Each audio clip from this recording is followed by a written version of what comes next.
আকাশবাণী কলকাতা। স্থানীয় সংবাদ পড়ছি সংযুক্তা সিংহ। বিশেষ খবর। চতুর্থ দফার লোকসভা নির্বাচনের প্রচার পর্ব আজ বিকেলে শেষ হচ্ছে। ভোটের প্রচারে গতকাল শাসক এবং বিরোধী দুপক্ষের নেতাদের বক্তব্যেই প্রধান বিষয় ছিল সন্দেশখালী। নিউ টাউনে সরকারি জমিতে তৃণমূল কংগ্রেসের 3টি পার্টি অফিস ভেঙে দেবার নির্দেশ দিয়েছে কলকাতা হাইকোর্ট।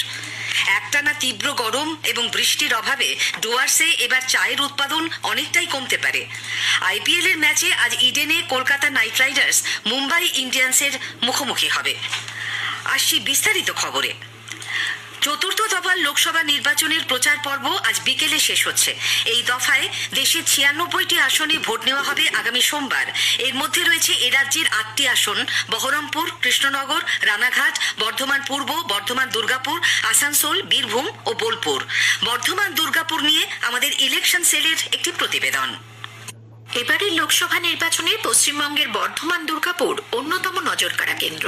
এখানে প্রতিদ্বন্দ্বিতা করছেন বিজেপির প্রাক্তন রাজ্য সভাপতি, মেদিনীপুর লোকসভা কেন্দ্রের বর্তমান প্রতিনিধি দিলীপ ঘোষ। তার প্রতিদ্বন্দ্বীদের মধ্যে রয়েছেন তৃণমূল কংগ্রেস প্রার্থী 1983 বিশ্বকাপ জয়ী দলের সদস্য কীর্তি আজাদ এবং বামফ্রন্ট ও কংগ্রেস জোটের সিপিআইএম প্রার্থী সুকৃতি ঘোষাল।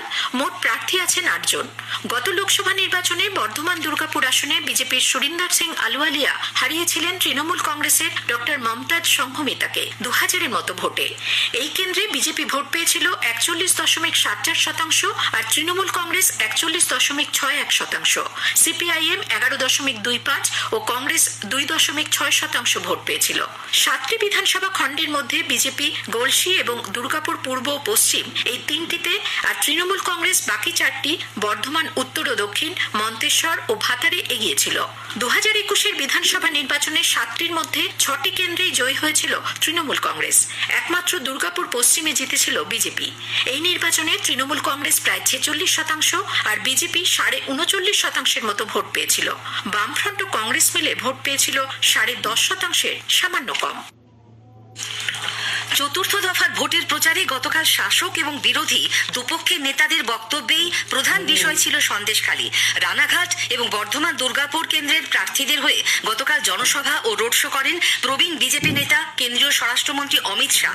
মাঝদিয়ার সভায় সন্দেশখালীর অপরাধীদের হুঁশিয়ারি দিয়ে তিনি বলেন, তারা রেহাই পাবে না। ममता बनर्जी को शर्म आनी चाहिए। एक महिला मुख्यमंत्री रहते हुए सालों तक धर्म के आधार पर महिलाओं का शोषण किया गया, उनके ही नेता ने किया। मैं आज बताना चाहता हूं, सीबीआई जांच कर रही है। बंगाल की माताओं बहनों को चिंता करने की जरूरत नहीं है। संदेश खाली के गुनहगारों को हम उल्टा लटका कर सीधा करने का काम ये भारतीय जनता पार्टी करेगी। রানীগঞ্জের রোড শো থেকেও রাজ্যের মহিলাদের সন্দেশখালীর কথা স্মরণ করিয়ে দেন তিনি। बंगाल में आज रविंद्र संगीत की जगह काजी नजरुल के संदेश की जगह बम धमाके सुनाई पड़ते हैं। ये परिस्थिति को बदलने के लिए एक बार 30 सीटें देखकर देखिए बंगाल वालों, हम बंगाल को सोनार बांग्ला बनाने का वादा करते हैं। संदेश खाली में हमारी बहनों के साथ जो हुआ है, कम से कम माताएं बहनें इसको सहन न करो। इसका जवाब मतदान के अंदर दो और इनको सबक सिखाइए। সন্দেশখালীতে ধর্ষণের সাজানো অভিযোগ সম্পর্কে কথিত ভাইরাল ভিডিও নিয়ে নদিয়ায় সাংবাদিকদের প্রশ্নের উত্তরে বিজেপির রাজ্য সভাপতি সুকান্ত মজুমদার বলেন, দেখুন, প্রথম কথা হচ্ছে পুলিশ একজন পীড়িতাকে দিয়ে 164 করিয়েছে। 164 মানে কি? ম্যাজিস্ট্রেটের সামনে বয়ান দিতে হয়, জবানবন্দি দিতে হয়, এবং সেই জবানবন্দি পরবর্তী সময় পরিবর্তনও করা যায় না। পুলিশ করিয়েছে ম্যাজিস্ট্রেটের সামনে। পুলিশ কার? মমতা বন্দ্যোপাধ্যায়। তাদের রেপের অভিযোগ আছে। এর মধ্যে বিজেপি কোথা থেকে এলো? অন্যদিকে তৃণমূল কংগ্রেসের সর্বভারতীয় সাধারণ সম্পাদক অভিষেক ব্যানার্জির অভিযোগ, সামান্য কিছু ভোটের জন্য সন্দেশখালী নিয়ে রাজ্যের 10 কোটি মানুষকে সারা দেশের সামনে ছোট করেছে বিজেপি। 10টা 15টা 20টা ভোটের জন্য যারা বাংলার 10 কোটি আপামর জনসাধারণকে সারা দেশের কাছে ছোট করতে পারে, কলঙ্কিত করতে পারে, আর তাদের থেকে নিচু মানের, তাদের থেকে নির্লজ্জ রাজনৈতিক দল ভারতবর্ষে ভূভারতে কোনোদিন আমি দেখি। 3 দিন 4 দিন হয়ে গেছে যেই ভিডিওটা জনসমক্ষে এসছে, এখনো পর্যন্ত দলগতভাবে বিজেপি কোনো ব্যবস্থা নেই। জাতীয় মহিলা কমিশন কমিশনের বিরুদ্ধে অভিযোগ উঠছে, এসটি কমিশনের বিরুদ্ধে অভিযোগ উঠছে। আজকে সারা বাংলাকে যেভাবে ছোট করেছেন আপনারা দেশের সামনে, পূর্ব পরিকল্পিত ষড়যন্ত্র এবং চক্রান্ত করে 2000 টাকার বিনিময়ে বাংলার 10 কোটি মানুষের মর্যাদা সম্মান আপনারা দিল্লির বুকে বিক্রি করেছেন। এর থেকে লজ্জাজনক কি হতে পারে? চক্রান্ত করে মহিলাদের দিয়ে মিথ্যা অভিযোগ করানো এবং মহিলাদের অসম্মান করার অভিযোগে বসিরহাট লোকসভা কেন্দ্রের বিজেপি প্রার্থী রেখা পাত্রর বিরুদ্ধে সন্দেশখালী থানায় এফআইআর দায়ের করা হয়েছে। এই চক্রান্তে সামিল হওয়ার অভিযোগে বিজেপির মণ্ডল সভাপতি গঙ্গাধর কয়াল ও শান্তি দলুইয়ের বিরুদ্ধেও এফআইআর করেছে পুলিশ। গঙ্গাধরকে তলব করে ইতোমধ্যেই তার বাড়িতে নোটিশ পাঠানো হয়েছে।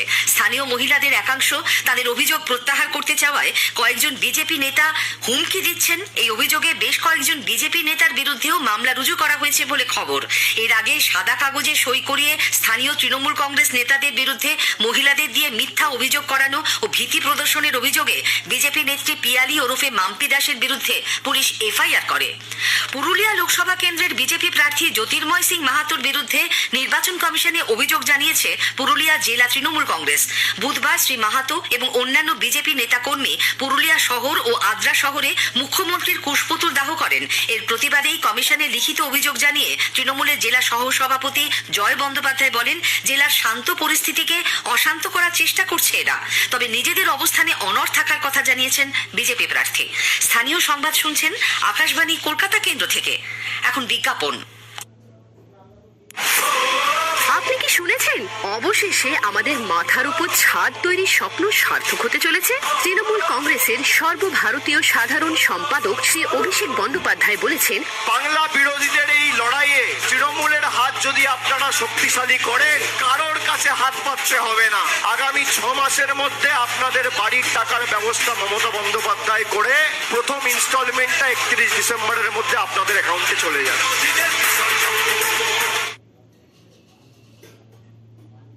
ফিরে আসছি স্থানীয় সংবাদে। নিউ টাউনের সরকারি জমিতে তৃণমূল কংগ্রেসের 3টি দলীয় কার্যালয় ভেঙে দেবার নির্দেশ দিয়েছেন কলকাতা হাইকোর্টের বিচারপতি অমৃতা সিনহা। নিউ টাউনে হিটকোর জমিতে বেআইনিভাবে তৃণমূল কংগ্রেসের দলীয় কার্যালয় তৈরির অভিযোগে হাইকোর্টে মামলা হয়। আদালতে রিপোর্ট দিয়ে হিটকো জানায় তাদের জমি দখল করে ওই পার্টি অফিসগুলি তৈরি হয়েছে।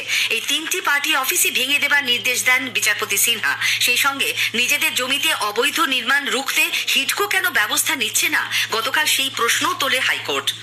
কলকাতা হাইকোর্টের বিচারপতি অমৃতা সিনহার স্বামী আইনজীবী প্রতাপ চন্দ্র দের বিরুদ্ধে মামলার নিষ্পত্তি করল সুপ্রিম কোর্ট।